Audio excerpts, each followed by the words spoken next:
me parece a mí, que es la fermentación. Vamos a ver que termine de conectar aquí mi computadora. Ahí está. Muy bien. Entonces, yo les dije, les adelanté que uno puede oxidar, ¿verdad? Puede oxidar glucosa. Doctora, perdón. Dígame. ¿No va a grabar el resto de la clase? Gracias. Ya vio, por eso no los cambio, porque a mí se me olvida. Vamos a ver si puedo grabar desde acá. Reanudar grabación. Recording in progress. Sí pude. Muchas gracias. Se me olvida. Así que ustedes tranquilos me lo recuerdan siempre, por favor. Bueno, entonces yo les había adelantado, como les estaba diciendo, que podíamos oxidar glucosa, podíamos hacer glucólisis aerobia y anaerobia también. Entonces, nosotros no somos levaduras, obviamente, como estos bichos que vemos acá. Las levaduras son los eucariotas más simples, porque todavía son unicelulares. Pero fíjense que hay bacterias, las levaduras por excelencia hacen fermentación alcohólica. Esto quiere decir que van a estar degradando a la glucosa de forma anaeróbica, ¿verdad? O también pueden degradar otros nutrientes orgánicos y lo van a hacer con el fin de obtener energía en forma de ATP.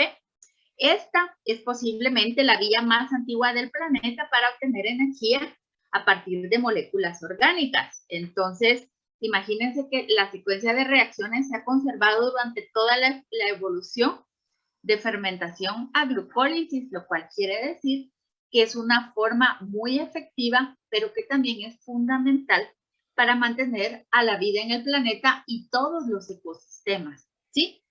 Entonces, ustedes aquí pueden ver una figura que se nos es bastante familiar a todos. Acá, ¿verdad? Tenemos a la levadura, aquí la tenemos en un lugar donde es producción, ¿y producción de qué? Pues de cerveza, por ejemplo.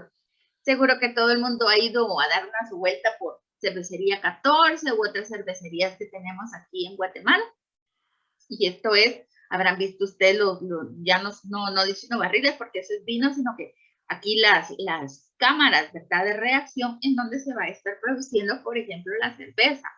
Pero si fuéramos a otros lugares como España, Francia o esto, también veríamos que hay lugares en donde se produce vino, se produce champán y se producen otro montón de productos de la fermentación, ¿verdad? Entonces yo aquí, como esta es solo la introducción, pues les estoy hablando de la fermentación más común, que es la alcohólica, la que nosotros conocemos, pero vamos a hablar posteriormente de otro tipo de fermentación también anaeróbica, ¿verdad? Que se llama láctica, la cual nosotros sí realizamos en nuestros músculos y que dan origen a algunos de los productos lácteos que todos consumimos. Entonces, para que ustedes se vayan dando idea de que es parte de la glucólisis también, pero es previa a esto en la historia de la evolución de nuestro planeta. Entonces, miren, aquí vamos a empezar con la glucólisis. Y uno cuando mira esto dice, no es posible que me vayan a pedir que me aprenda esto a memoria. Es que de veras no es posible, pero sí lo es, sí lo es.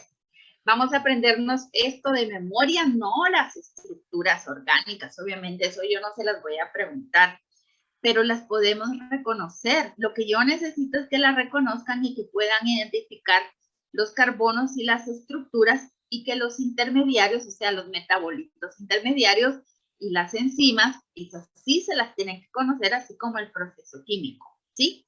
Entonces, lo primero que tenemos que entender es que la glucólisis está hecha de 10 pasos enzimáticos, en donde yo voy a degradar la glucosa, que es de 6 carbonos, y la voy a convertir en 2 moléculas de piruvato, que cada piruvato es de 3 carbonos. Entonces, también uno dice, y entonces, ¿cómo así? Si yo la estructura o sea, tienen 6 carbonos y voy a tener 2 de 3, la misma cosa es, pero no. Realmente nosotros de glucosa a piruvato le vamos a arrancar energía potencial a la molécula, ¿verdad? Entonces quiere decir que le vamos a arrancar delta G y le vamos a estar arrancando electrones que vamos a llevar nosotros a otros procesos que requieren de donación de electrones. Entonces, como aquí yo estoy degradando, estamos hablando de catabolismo, ¿sí? Entonces, la glucólisis está hecha de 2 fases. Una que se llama la fase preparatoria Y la segunda, que vamos a ver aquí abajo, que se llama la fase de beneficios o del payoff. ¿Sí? Entonces, ¿de qué se trata todo esto? Vamos a quitar esto de acá. Bueno, entonces, aquí tengo yo para empezar a una glucosa. Yo estoy segura de que ustedes lo reconocen en su estructura de 6 carbonos, ¿verdad? Aquí tenemos el oxígeno, que es el que nos permite identificar en dónde está el carbono anomérico, ¿verdad? Y el extremo reductor, por ende, también. Entonces, lo que vamos a hacer es que vamos a entender que en la fase preparatoria vamos a convertir a una glucosa en gliceraldehído 3-fosfato, ¿verdad? Lo vamos a tener acá, el gliceraldehído 3-fosfato, y entonces es aquí donde miramos que empezamos con 6 carbonos, miren, 1, 2, 3, 4, 5 y 6, y aquí yo voy a tener gliceraldehído 3-fosfato que tiene 1, 2 y 3 carbonos. Y uno dirá, sí, aquí está el gliceraldehído 3-fosfato, pero aquí me están diciendo que también tengo hidroxicetona fosfato. Por isomerización, la hidroxicetona se va a convertir en gliceraldehído 3-fosfato en la próxima diapositiva, como van a ver ustedes. Entonces, los 5 primeros pasos es el que vamos a decir que es de preparación. Lo que pasa es que no ocupo todo en la misma diapositiva, ¿sí? Entonces, ¿de qué se trata? Esto. Yo aquí tengo la glucosa. Muy bien. Entonces, por medio de la primera enzima que me tengo que aprender yo de memoria, se llama hexoquinasa, yo voy a fosforilar a la glucosa y le voy a llamar glucosa 6-fosfato. Miren ustedes, se llama glucosa 6-fosfato porque le estoy pegando un fósforo en el carbono número 6. Esta primera enzima de la glucólisis es una enzima reguladora y por lo tanto va a estar catalizando una reacción que es irreversible. Es totalmente exergónica y es irreversible. Entonces, yo necesito que aquí empecemos a atar otra vez conocimientos previos. En este caso es de la bioquímica 1. Recuérdense ustedes que las enzimas reguladoras, ¿verdad? Van a ser aquellas que no van a seguir la cinética de Michaelis-Menten. Y la mayor parte de veces van a catalizar reacciones que son irreversibles. No siempre, pero la mayor parte de las veces. Y una estrategia del metabolismo en todo el planeta es que usualmente la primera de las enzimas de las vías metabólicas es una enzima reguladora, porque esto va a funcionar como una válvula de entrada a la vía metabólica. Entonces, en esta primera reacción, si ustedes se fijan, el donador de grupo fosfato es el ATP. Por eso es que a esta reacción se le llama a la primera reacción de imprimación, ¿verdad? O dice, en español no sé cómo le dice el libro de Leninger, si le llama de cebado, sinceramente no lo sé, pero yo traduzco priming como imprimación, pero si quieren lo revisamos en el libro en español a ver cómo lo tradujeron al español de Latinoamérica. Entonces, aquí tenemos ya glucosa 6-fosfato, ¿sí? La glucosa 6-fosfato tiene el fosfato pegado y eso significa que ahora ya no es capaz de escaparse de la célula porque ya tiene un grupo fosfato que le va a impedir atravesar la membrana celular. Muy bien. Entonces tenemos a la glucosa 6-fosfato. El segundo paso lo va a dar una fosfohexosa isomerasa, o sea que va a convertir a la hexosa, que es glucosa, en fructosa, sin cortar ni nada. Simplemente, si ustedes se fijan, es una isomerasa que me está convirtiendo aquí a la hexosa en una ribosa, pero yo sigo manteniendo los 6 carbonos y sigo manteniendo la fosforilación en el carbono número 6. Entonces, esta ahora se llama fructosa 6-fosfato, ¿sí? Y entonces acá, después de la isomerasa, viene la segunda enzima reguladora y esta es la más importante de toda la glucólisis y se llama fosfofructoquinasa 1.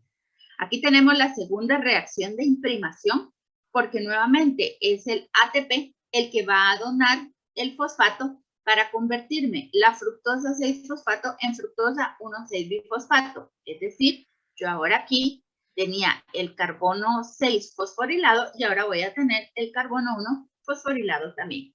Entonces ya aquí nosotros vamos agarrando aquí ritmo en el asunto, porque entonces tenemos que recordar que las quinasas lo que hacen es fosforilar. Entonces ya estamos viendo reguladoras, hexoquinasa y fosfofructoquinasa 1. A ver, chequeemos, ¿la fosfofructoquinasa 1 cataliza una reacción irreversible? Sí, la cataliza. Entonces yo ahora ya tengo fructosa 1,6-bifosfato.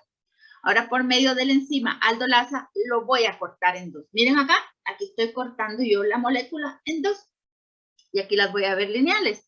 Entonces voy a tener que una parte, aquí la moradita, si ustedes se fijan, ya está chilero, así como gliceraldehído 3-fosfato, como es, ¿verdad? Aquí miramos el glicerol, aquí tenemos el grupo fosfato, y tenemos que la otra parte, ¿verdad? La tengo como dihidroxiacetona fosfato. Miren, aquí tenemos el grupo cetónico, en cambio aquí tenemos el grupo aldehído. Pero ahorita van a ver ustedes que lo vamos a convertir todo en gliceraldehído 3-fosfato.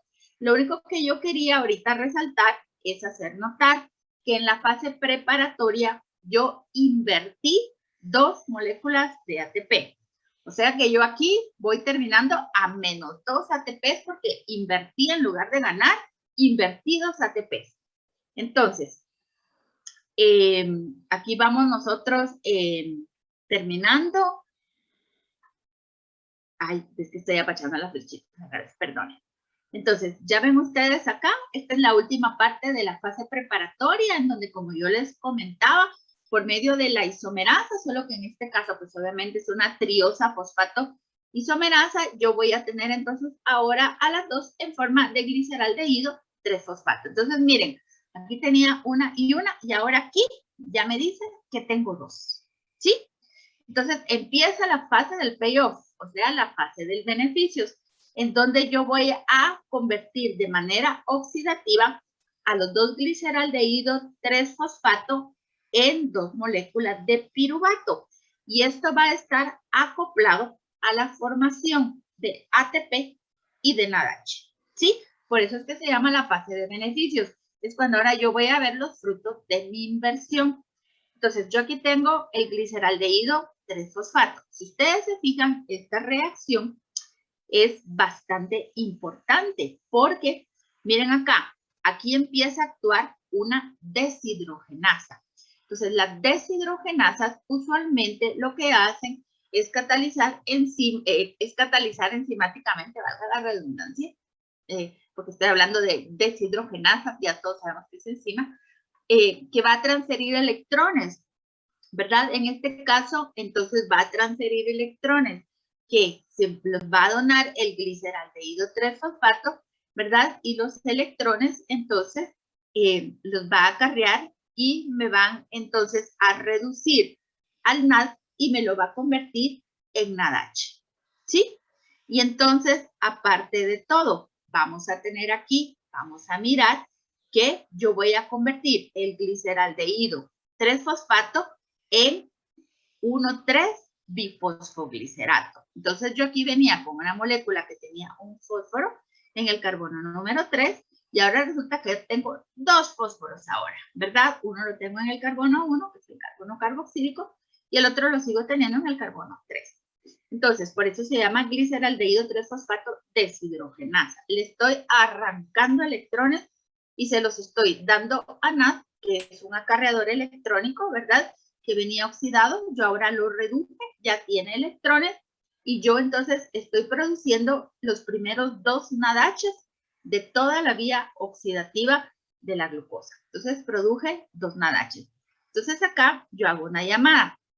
Aquí estos 2 NAD que yo estoy invirtiendo tienen que regenerarse sí o sí en la cadena respiratoria para los que respiramos, o se tiene que regenerar en las fermentaciones en los bichos que no respiran, es decir, cuando se produce esto por anaerobiosis o en tejidos que van a estar hipóxicos. Este NAD es vital para que continúe la glucólisis. Entonces necesito regenerarlo a como dé lugar. Entonces ya ven ustedes, yo aquí lo que tuve fue una oxidación y obtuve una fosforilación. Y ahora, si ustedes se recuerdan, cuando vimos en la barrera energética, esto era de los más ricachones que conocíamos. Esto es el 1,3-bifosfoglicerato. Y ahora sí, miren acá, yo voy a tener la primera formación de ATP. Entonces, ¿cómo sucede esto? El 1,3-bifosfoglicerato va a donar directamente fósforo al ADP para convertirlo en ATP y la reacción está catalizada por una quinasa. En este caso se llama la fosfoglicerato quinasa. Y entonces aquí tenemos lo que se llama la primera reacción de fosforilación a nivel de sustrato, porque en este caso el fosfato es donado por el propio sustrato. Entonces a eso se refiere en esta vía a una fosforilación a nivel de sustrato. Entonces ya ven ustedes, yo aquí estoy produciendo 2 ATP y ya antes ya había producido yo 2 NADH. Muy bien. Entonces ahora yo tengo aquí que como regalé un fósforo, ¿verdad? Y ahora lo que tengo son 3 fosfogliceratos. Estos por medio de una mutasa se van a convertir de 3 a 2. Estoy moviendo el fosfato del lugar para acomodar la estructura para la última reacción. Entonces aquí lo único que hice fue que la mutasa ahora me lo convirtió en 2 fosfogliceratos y ahora una enolasa me lo va a deshidratar. Le va a quitar agua, ¿verdad? Entonces estoy introduciendo aquí un doble enlace y ahora sí, esto se llama fosfenol piruvato, el cual ya puede ser sustrato de la última quinasa. Esta última quinasa es la última enzima reguladora de la glucólisis. Es una quinasa que va entonces a catalizar la donación de un fósforo del fosfenol piruvato al ADP y va a sintetizar 2 moléculas de ATP nuevamente en la segunda reacción de fosforilación a nivel del sustrato y entonces el producto final de la vía son 2 moléculas de piruvato, que es este que estamos mirando acá, ¿sí? Entonces tenemos 2 moléculas de 3 carbonos cada uno y esto se llama piruvato. Entonces, si hacemos la cuenta, el conteo energético final, vamos a ver que produjimos 2 ATPs y 2 ATPs son 4 y produje 2 NADH. Pero como yo en la fase de inversión había invertido 2 ATP, entonces el conteo final de ganancia que yo obtengo en la oxidación a piruvato de una molécula de glucosa son 2 ATPs y 2 NADH. ¿Sí? ¿Alguien tiene alguna pregunta por acá? No es que yo diga que se van a saber esto de memoria hoy porque no es posible, pero por lo menos que me hayan entendido todos los pasos, que me hayan entendido los conceptos, por ejemplo, los de fosforilación a nivel de sustrato. ¿Alguien no me entendió?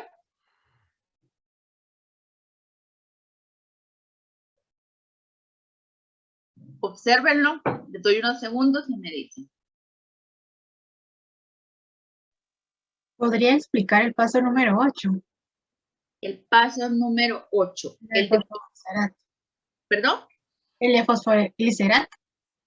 El del fosfoglicerato, el que se convierte de 3 a 2 por medio de una mutasa. Ajá. Esto es bien sencillo, es una mutasa que entonces va a trasladarme el fósforo que está en el carbono 3 al fósforo que está en el carbono 2. Y lo único que está haciendo es acomodarme la molécula para que cuando venga la enolasa yo pueda introducir aquí el doble enlace que me va a poner entonces al fosfenol piruvato en la conformación correcta para la última reacción. Esa es bien sencilla de comprender. Espero haberme explicado mejor ahora. Sí, gracias. ¿Sí? Con mucho gusto. ¿Alguien más? ¿Qué pasaría si yo no logro regenerar nada? Si yo no lo puedo regenerar, digamos que yo respiro, pero dejé de respirar y este NAD que se convierte en NADH, yo no lo puedo oxidar en la cadena respiratoria o no lo puedo reponer en fermentación. ¿Qué pasará aquí con la glucólisis? ¿Qué dicen ustedes? Ya no sigue el proceso. Ya no sigue el proceso, exactamente, se detiene. Entonces, cuando uno, por ejemplo, envenena las mitocondrias, qué sé yo, con monóxido de carbono o lo envenena con otro tipo de venenos de los que vamos a hablar, uno lo que hace es detener la respiración celular y entonces, como no logra uno regenerar todos estos acarreadores, el metabolismo completo se detiene, dejamos de oxidar. ¿Sí? ¿Está bien? Eso es el principio del fin, digamos. A ver, ¿y quién me dice si entendieron qué significa una fosforilación a nivel de sustrato. Si yo les preguntara ahorita en un examen corto sorpresa, ¿qué es la fosforilación a nivel de sustrato? ¿Ustedes qué me responderían?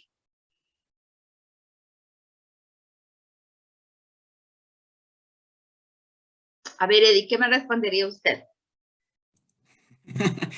A decirle que me lo repitiera, iba. Ah, no, nada, pero yo pregunté primero, a ver.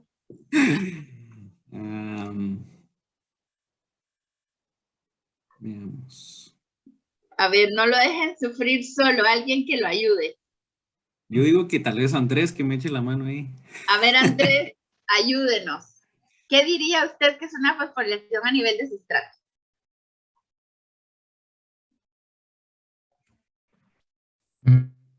Por lo que entendí, Ajá. ay Dios mío, que el mismo sustrato va a contener el grupo fosfato y este se va a trasladar a otra molécula. ¿A cuál molécula? En este caso tendría que ser al ATP. Al ADP, para Al convertir ADP, sí. en ATP. Exacto, así es. Felicitaciones, eso es. Eso es una fosforilación a nivel de sustrato. Hay de dos tipos. Este es el tipo del que vamos a hablar ahorita. Entonces, cabal, una fosforilación a nivel de sustrato es aquella en donde el propio sustrato es el donador del fósforo que va a fosforilar a ADP para convertirlo en ATP. Es decir, que va a ser el inverso de la hidrólisis, ¿se recuerdan? Entonces, aquí la quinasa es la que está moviendo el fosfato de un lado para otro, pero el donador es el sustrato. Entonces, por eso se llama fosforilación a nivel de sustrato. ¿Está bien? A ver, ¿y quién me dice por qué tenemos una ganancia de solo 2 ATP si yo aquí estoy mirando que me gané 4 ATP? ¿Quién me dice? Porque en la fase preparativa dos. se emitieron 2. Exactamente, así es. Perfecto, chicos. Entonces ya me entendieron. Yo siento que me están entendiendo bastante bien. Entonces, ¿de cuántas fases constituye la fase preparatoria? ¿Cuántas reacciones enzimáticas son?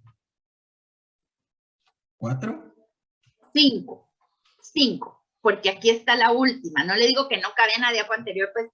Y esto no lo hice yo, lo hizo Leninger, o sea, el libro. Pero está hecha de 5. Entonces, aquí toda la fase preparatoria está incluida hasta aquí, hasta el número 5. Y la fase del playoff, ¿verdad? Ni que fuera béisbol, del playoff es estas otros 5 de acá. ¿Sí? Entonces, 5 de preparatoria y 5 de beneficios. ¿Está bien? Estamos con 10. Entonces, de una molécula de glucosa, ¿cuántos piruvatos obtengo yo aquí? 2. 2. Exacto. ¿Perdí carbono en algún momento aquí o yo solo modifiqué la molécula pero no perdí carbonos? No se perdieron, solo se modificó. Exacto. Entonces yo prácticamente la partí por la mitad, ¿verdad? ¿Qué es lo que vi yo aquí? La estoy partiendo por la mitad. Muy bien, perfecto.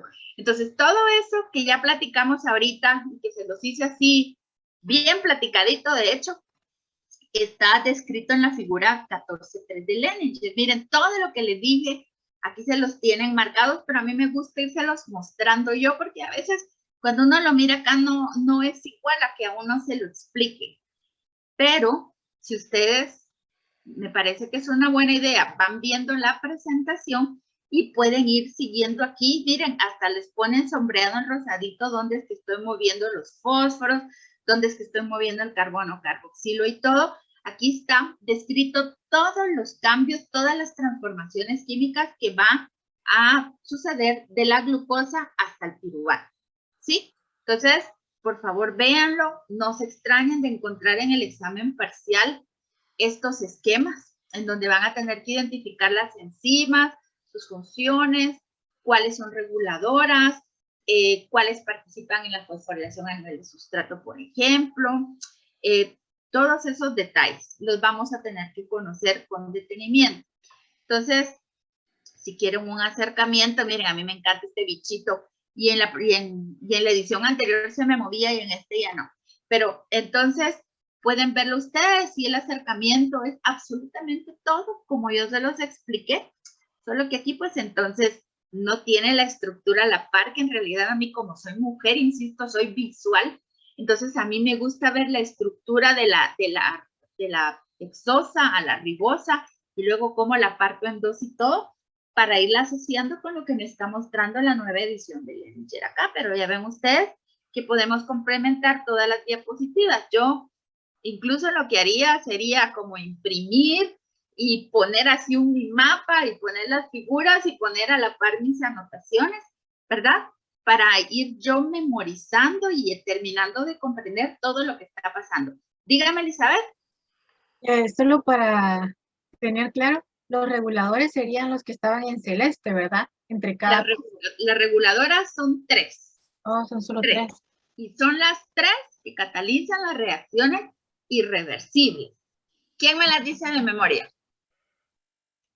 La primera se llamaba exoquinasa. La segunda era la fosfofructoquinasa 1. Y la tercera es la piruvatoquinasa. Entonces, una está en la reacción 1, el otro está en la reacción 3 y el otro está en la reacción 10. Entonces, tenemos las 3 enzimas reguladoras y yo ¿cómo las identifico? Porque catalizan las reacciones irreversibles. Miren, por eso les digo que a mí me gusta más mirarlo en esta presentación, porque entonces yo aquí, miren, las identifico bien fácil. Entonces, son esas 3 que miran ustedes ahí, esas son las reguladoras. ¿Sí? ¿Le respondí su pregunta? Sí, gracias. Vale, perfecto, entonces ya las tenemos acá. Entonces ya ven ustedes, aquí están los movimientos químicos, como les digo que yo les expliqué, pero díganme ustedes si no es más fácil ir mirando la estructura orgánica y luego ir entendiéndola aquí, una a la par de la otra. Sí, miren, aquí lo había movido yo para que mirara para arriba. Y entonces ya ven ustedes la fase de beneficios con todo lo que yo les había comentado. Y recuerden ustedes los conteos. Una glucosa me da 2 piruvatos. ¿Y desde dónde se parte todo en 2? Desde el momento en que partimos a la ribosa en 2 partes y yo ya tengo a la cetona y a la aldehído. Ahí empezó el asunto. Muy bien. Entonces aquí tenemos todo lo que habíamos hablado, el fosfoglicerato y la producción de ATP al final con la piruvatoquinasa. ¿Sí? Entonces, en resumidas cuentas, las transformaciones químicas de la glucólisis las podemos resumir acá, en donde vemos que hay degradación del esqueleto carbonado de glucosa a piruvato, es decir, que yo convierto una exosa a 2 moléculas de 3 carbonos, que se llaman piruvatos. Tenemos además fosforilación de ADP a ATP en 2 reacciones de fosforilación a nivel de sustrato. Y tengo transferencia de electrones. Aquí ya ven ustedes que Leninger nos va a mostrar los electrones como forma de protones, ¿verdad? Forma de hidronios prácticamente. Y entonces yo estoy teniendo aquí transferencia de un par de electrones que me van a reducir NAD a NADH en una reacción de óxido-reducción. Entonces, las reacciones de óxido-reducción están catalizadas por las deshidrogenasas. Y las reacciones de fosforilación están catalizadas por las quinasas. Entonces, si yo me memorizo todos estos patrones repetitivos, no voy a tener ningún problema, porque en realidad, si ya lo entendí, lo puedo memorizar. ¿Alguien levantó su manita? ¿No? ¿O es que la dejó levantada la compañera? Tal vez yo por eso miro la mano levantada. Ok. Sí, la había dejado levantada. La dejó levantada. Ah, vale. Está bien. Entonces, eso es el resumen que tenemos. ¿Habrá alguna pregunta todavía o creen que ya las resolvimos todas? No hay preguntas. Bueno, está bien. Entonces, yo les mencioné una palabra interesante, que es acarreadores de electrones. Esos acarreadores de electrones ya habíamos platicado, que son los que se van a oxidar y reducir de manera cíclica, digamos, ¿verdad?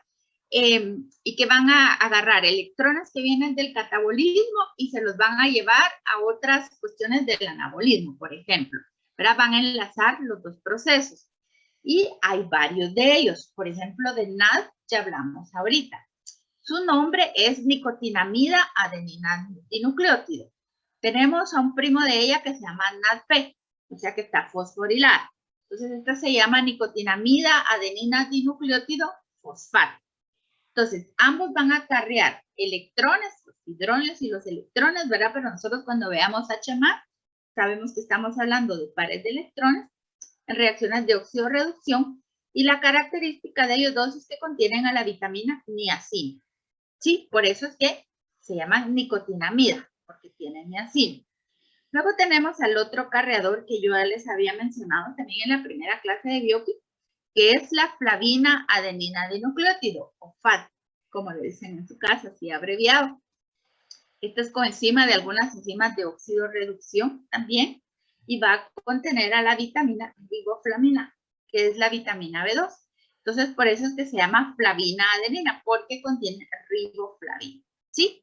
Entonces, ya ven ustedes, estos son nombres que tenemos que empezar a aprendernos de memoria y también tenemos que empezar a recordar cuál es su función y cuáles son sus cofactores, ¿verdad? O coenzimas. En este caso, pues ya acabo de mencionarles yo 2 vitaminas. Entonces, todo eso lo vamos a ver con muchísimo detenimiento en el seminario 1 del curso.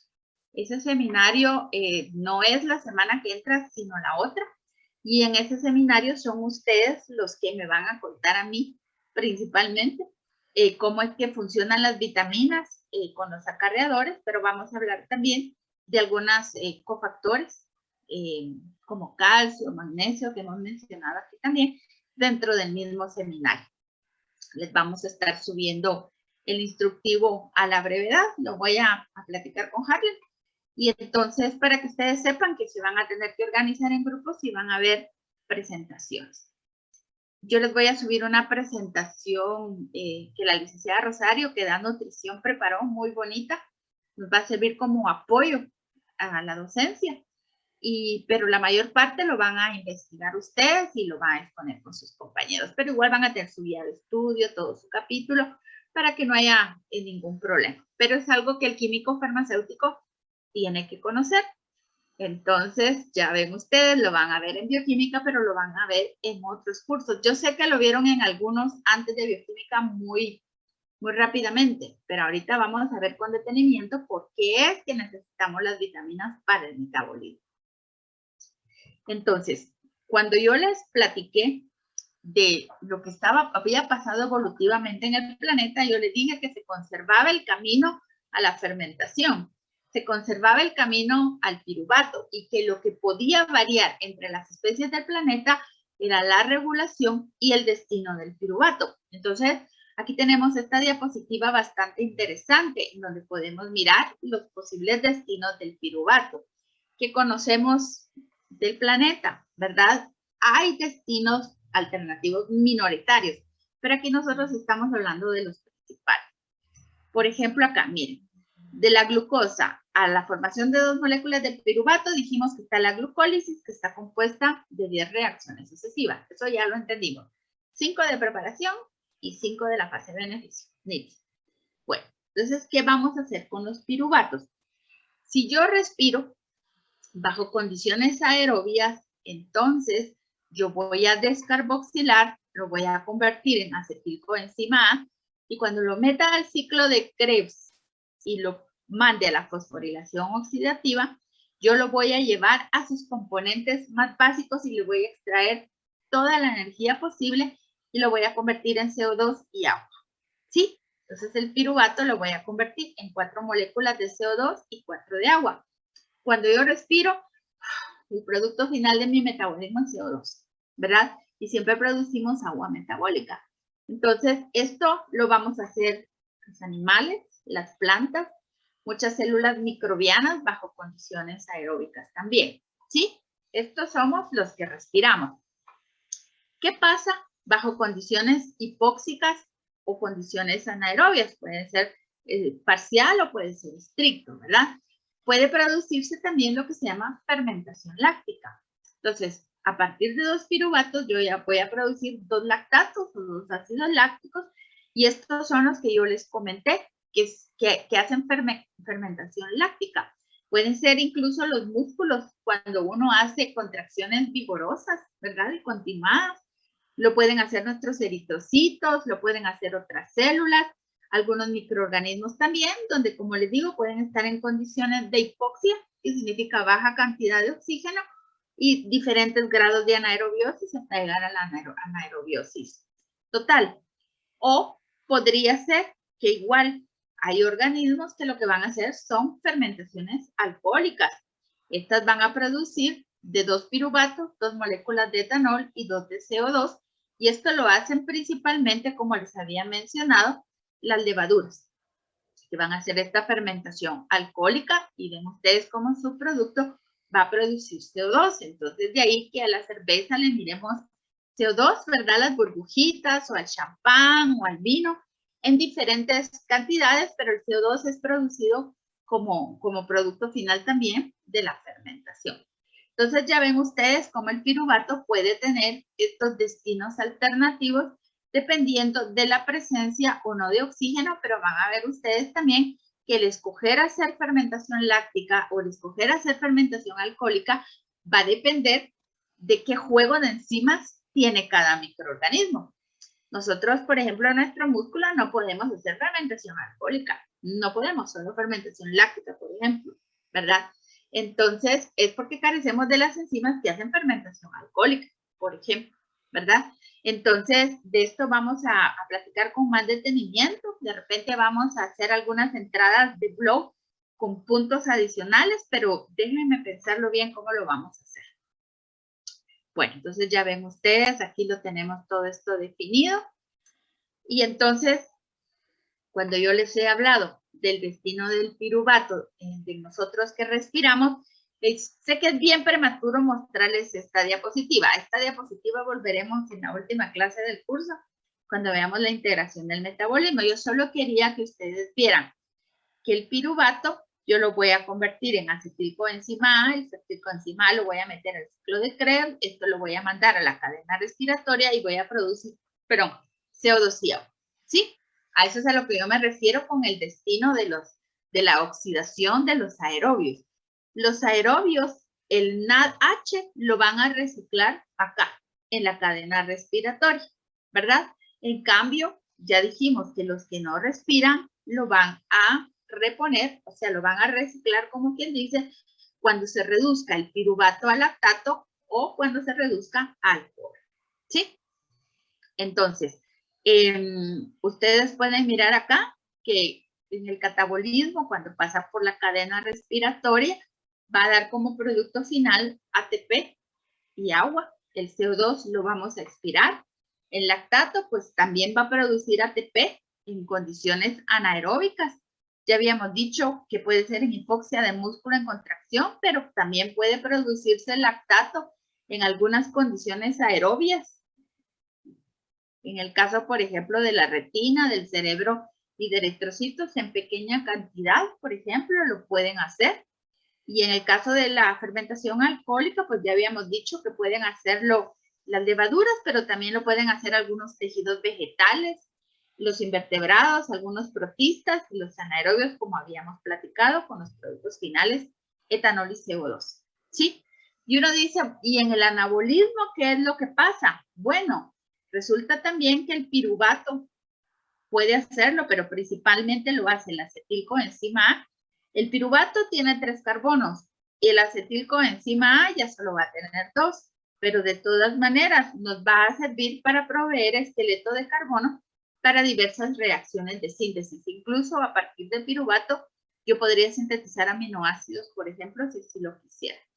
Entonces ya ven ustedes que el destino de la glucosa no es exclusivamente convertirse en grasa abdominal, como dice Ricardo Arjona, ¿verdad?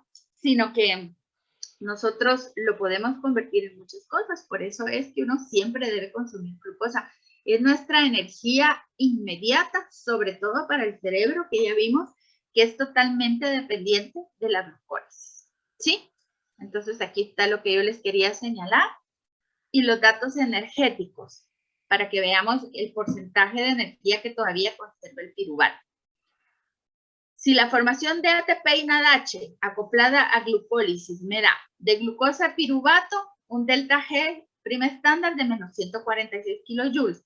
Pero como invertí en al final sintetizar los dos ATPs que estamos diciendo, ¿verdad?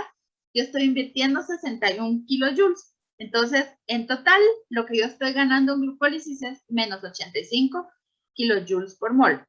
Entonces, si la completa me hubiera dado menos 2840, ¿verdad? Una molécula de glucólisis a 2 de piruvato, es 85 por 2, son menos 146, me da que yo solo le estoy extrayendo el 5.2% de la energía liberada. Imagínense ustedes, esto es bien poquito, ¿verdad? Aquí está el 146, por acá. Entonces, quiere decir que en el piruvato yo todavía estoy conservando, digamos, a grosso modo, el 95% de la energía libre que tiene cada molécula de glucosa. Entonces, cuando hay fermentación, en realidad yo me estoy privando de obtener toda la energía posible que le pude haber quitado. Entonces, la adaptación evolutiva a respirar nos dio a nosotros una ventaja por sobre los que hacen fermentación ahorita. Cuando el oxígeno del planeta empiece a bajar en concentración y empiece a sustituirse por otras cosas, veremos entonces si nos logramos adaptar o aparecen nuevas especies que se adapten mejor que nosotros y sabemos cuál va a ser el resultado. Muy bien. ¿Alguna pregunta hasta acá? ¿Qué me dicen? ¿Algún comentario, preguntita que quieran hacer? Hoy no puse tantos polls porque me estoy quedando un poquito atrás en el curso y prefería hacerle así como preguntas.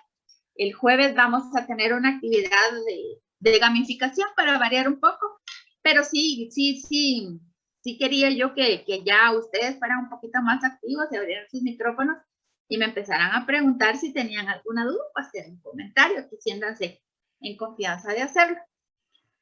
Entonces, si no tienen comentarios ni preguntas, vamos a hablar de los intermediarios fosforilados. Entonces, ya ven ustedes que yo siempre hago así cuando digo que algo es el fosforil y es que literalmente le ponen en la cabeza un grupo fosfato.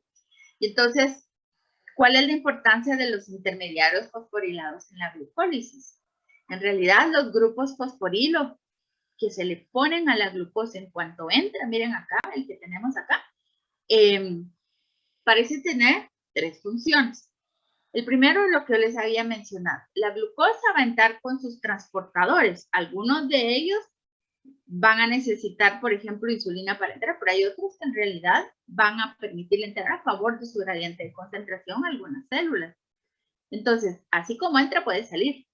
Entonces, cuando la glucosa entra al citoplasma y es fosforilada, esto significa que a pH fisiológico el ATP tiene carga negativa. Entonces, ya la glucosa aquí va a tener carga negativa y eso le va a impedir poder salir libremente por la membrana biológica, porque los fosfolípidos también están cargados y lo van a repeler, ¿verdad? Tienen carga negativa principalmente aquí adentro, entonces lo van a repeler y entonces ya la glucosa queda atrapada dentro de la célula y la célula ya no tiene que estar invirtiendo absolutamente nada de energía, ni de tiempo, ni de nada en mantener a la glucosa prisionera en la célula, porque con el fosfato puesto no va a ir a ninguna parte. Muy bien, luego sabemos que los elementos fosforilados son esenciales en la conservación de la energía metabólica, por lo que ya habíamos hablado, ¿verdad? Están en nivel basal las cosas, por ejemplo, la glucosa. Una vez tienen un fosfato pegado, suben en la barrera energética.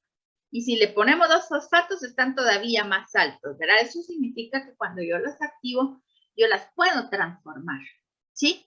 Entonces, también la transferencia de grupos fosfato a los sitios activos, si ustedes se recuerdan, va a ser una manera de conservación de energía. De esto voy a hablar en un momento.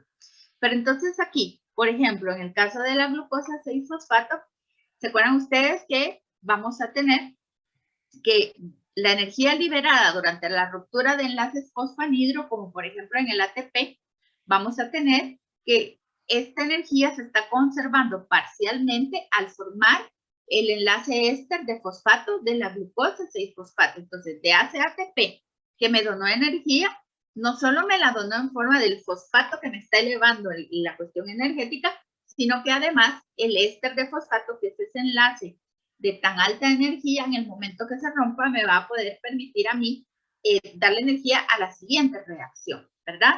Además, recuerden ustedes que los compuestos de alta energía pueden donar grupos fosforilo al ADP para formar ATP. De esto ya habíamos hablado con detenimiento hace poquito.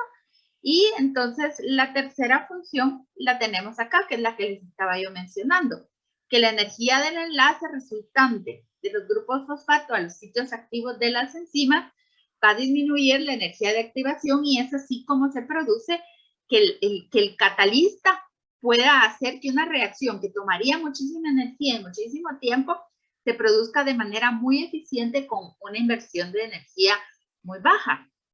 Además, el que esos fosfatos estén pegados en los sitios activos de las enzimas aumenta su especificidad en las reacciones enzimáticas.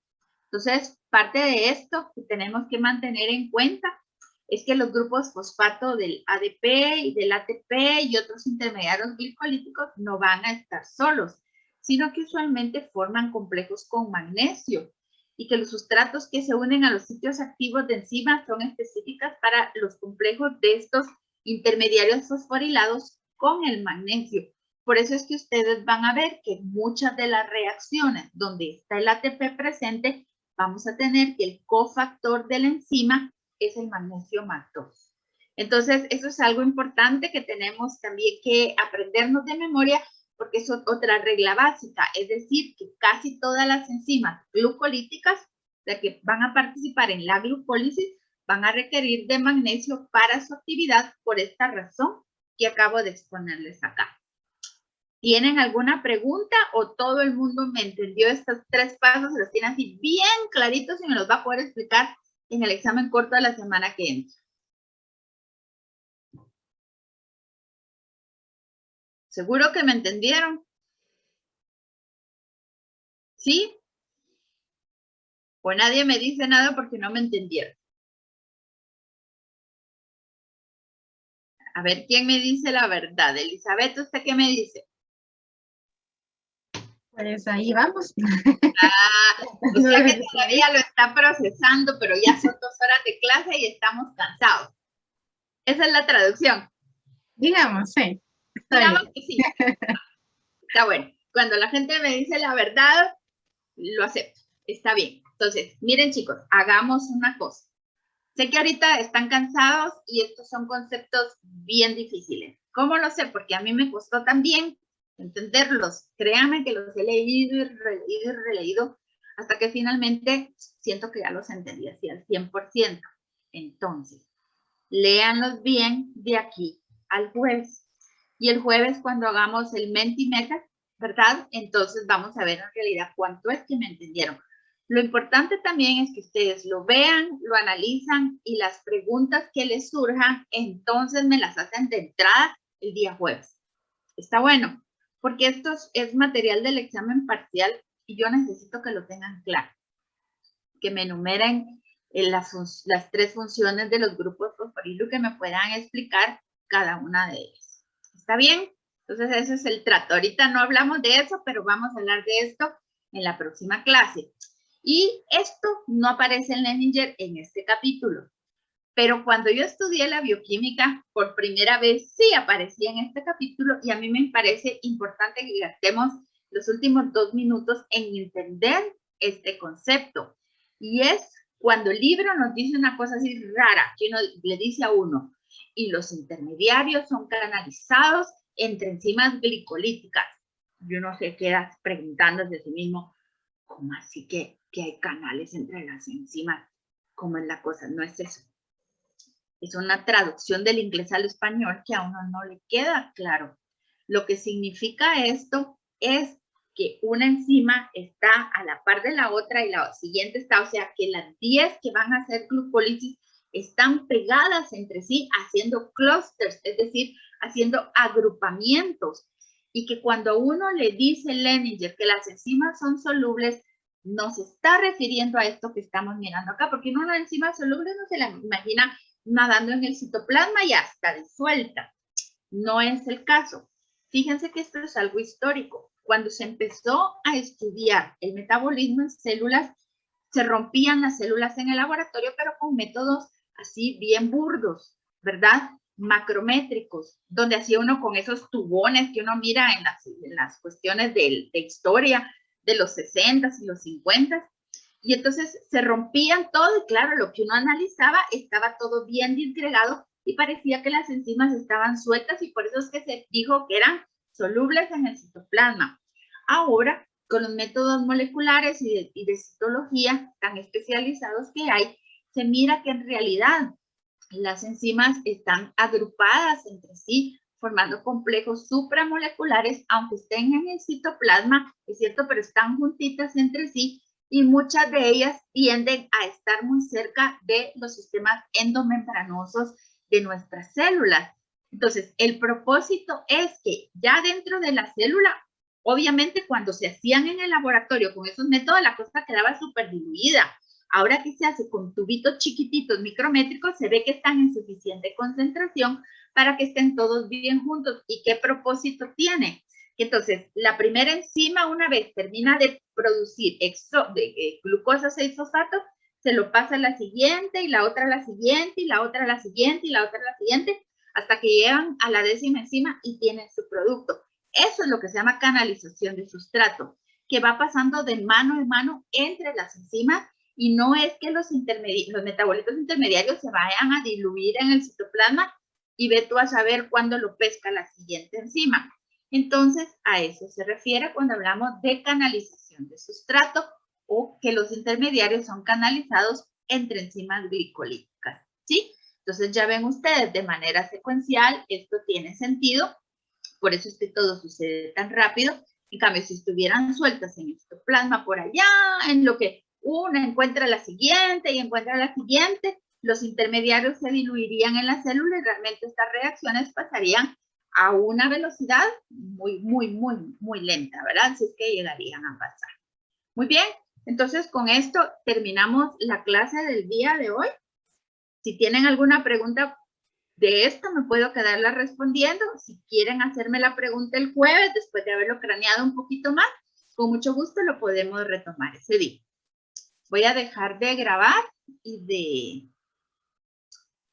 de compartir pantalla en lo que se deciden, y si no se deciden, pues entonces damos la clase por terminada el día de hoy y nos miramos primero Dios el día jueves. Gracias, doctora. Feliz tarde. Bueno, feliz tarde. Feliz tarde. Adiós. Feliz tarde.